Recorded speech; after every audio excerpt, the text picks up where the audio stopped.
I was in the right field batting cage outside of the fence line, and the first shot rang out. And I grew up in the South. I'm used to hearing an occasional shotgun, and I wasn't sure. It didn't sound like a shotgun, but it did sound like a rifle.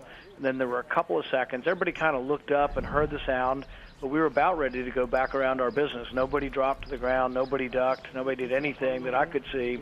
But then 5 or 10 shots in a row very quickly rang out. And that's when everybody was hitting the dirt. I saw Scalise go down at second base. There were staffers running from the perimeter of the outfield from the third base sign where the shooter was all the way to where I was. So I was in the far perimeter of right field.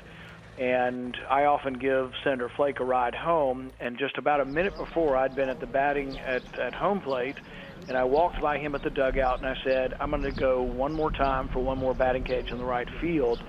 And as it turns out, that was at the farthest point. So I'm in the right field. I'm at the farthest point on the field of anybody from the gunshots. But the gunshots are still hitting in the dirt in right field where there are 2 staffers laying on the ground.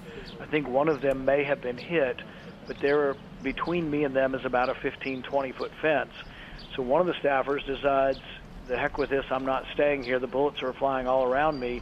He decided to climb the fence, and he climbed a 20-foot fence in about 3 seconds, plopped down behind me, and there was a big oak tree behind the batting cage. He and I are behind the oak tree, but the gunshots are still going in the dirt in right field in the warning tracks, so about 5 or 10 feet from us.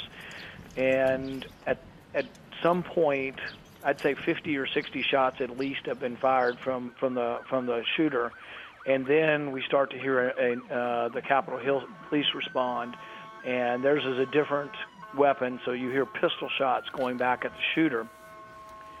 I can tell you that I think with absolute certainty nobody would have survived without the Capitol Hill police. They saved everybody's life, incredibly brave, and deserve everyone's praise, because with this guy, who knows how heavily armed he was, but nobody else had a weapon, so he was just killing everyone.